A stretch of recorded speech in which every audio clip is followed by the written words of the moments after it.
Yes, welcome to another episode on Legendary Talk. It's your host Alexander. And today we will be covering basically I left off of what we did on the previous video. Alright, so in this video we'll be discussing the history of Jamaica.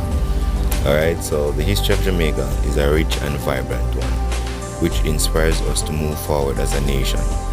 Our history speaks to experiences of hardship and prosperity, and the growth and determination of a people.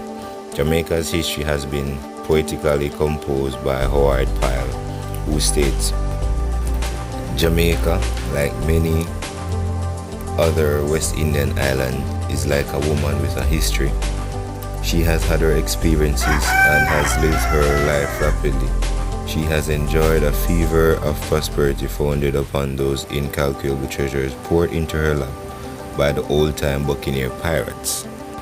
She has suffered earthquake, famine, pestilence, fire, and death, and she has been the home of cruel, merciless slavery, second to that practiced by the Spaniards themselves. Other countries have taken countries to grow from their primitive life through the flower and fruit of prosperity into the seed time of picturesque decrepitude. Jamaica has lived through it all in a few years, says Howard Pyle, Jamaica's New and Old, in Harper's New Monthly Magazine, January 1890. Alright, for the original of Jamaica. Alright, so the original inhabitants of Jamaica are believed to be the Arawaks, also called Tainos. They come from South America 2,500 years ago and named the island Xaymaca, which meant land of food and water. The Arawaks were mild and simple people by nature. Physically, they were light brown in color, short and well shaped with coarse black hair. Their faces were broad and their noses flat. They grew cassava, sweet potatoes, maize, which is corn, fruits, vegetables, cotton, and tobacco. Tobacco was grown on a large scale as smoking was their most popular pastime. They built their villages all over the island, but most of them settled on the coast and near rivers as they fished to get food. Fish was also a major part of their diet. Alright. The Arawaks led quiet and peaceful lives until they were destroyed by the Spaniards some years after Christopher Columbus landed in the island in 1494.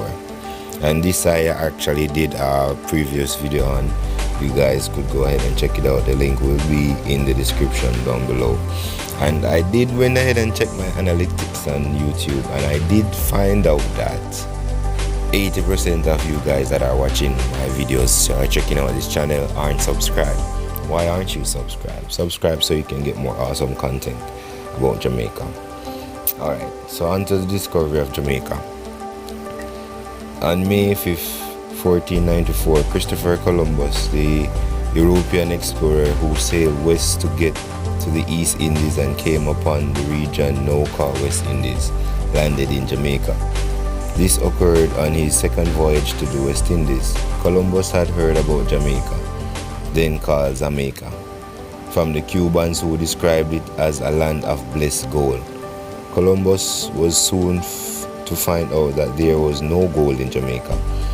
On arrival at St. Anne's Bay, Columbus found Arawak Indians inhabiting the island. Initially, Columbus thought these Indians were hostile, as they attacked his men when they tried to land on the island. As he was determined to ascend the island in the name of the King and the Queen of Spain, he was not deterred. Columbus also needed wood and water and a chance to repair his vessels. He sailed down to the coast and docked at Discovery Bay. The Arawaks there were also hostile to the Spaniards.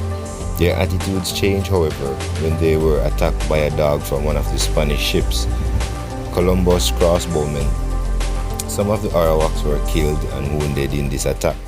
Columbus was then able to land and claim the island. Ouch! Alright, so the Spaniards, when they came, tortured and killed the Arawaks to get their land.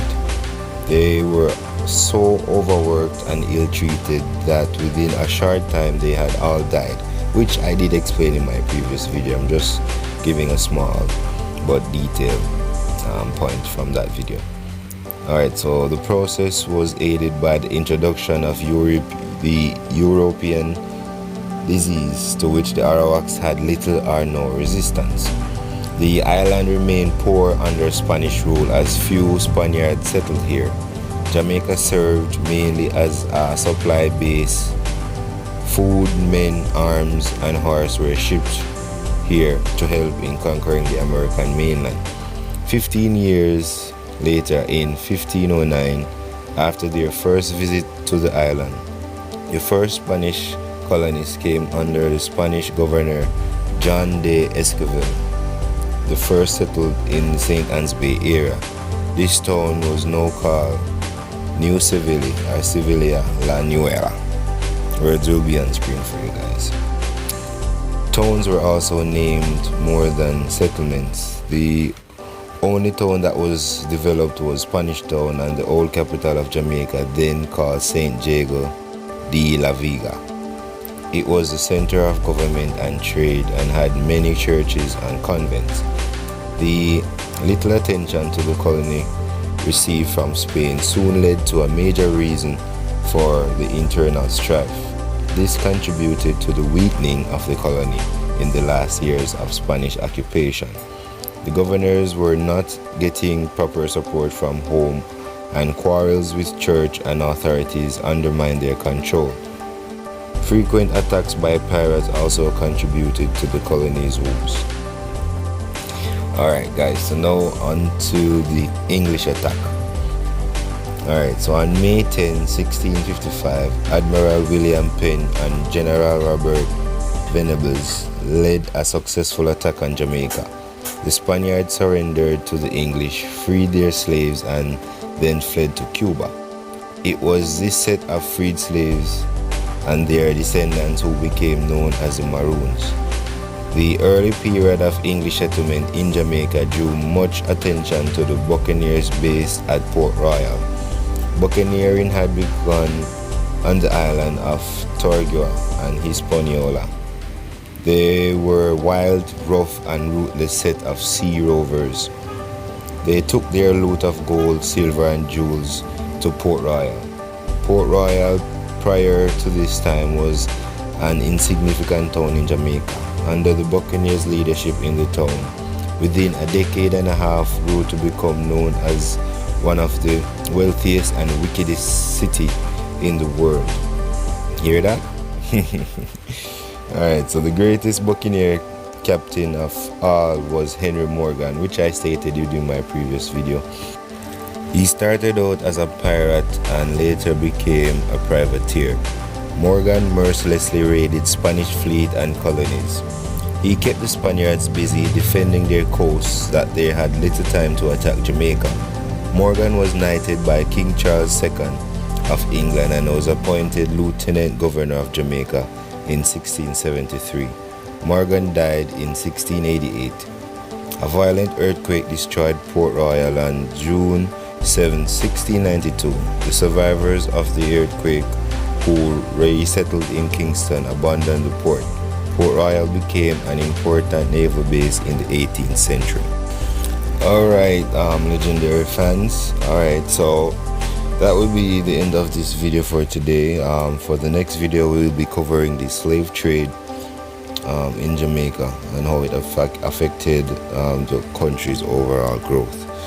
Alright, so I hope you guys enjoyed this video and look forward to the next video. Remember to like, share, comment, and you can also share with your following friends and family, because these videos are indeed educational and also a reminder of our great history and to help you feel proud to be a Jamaican wherever you are in the world.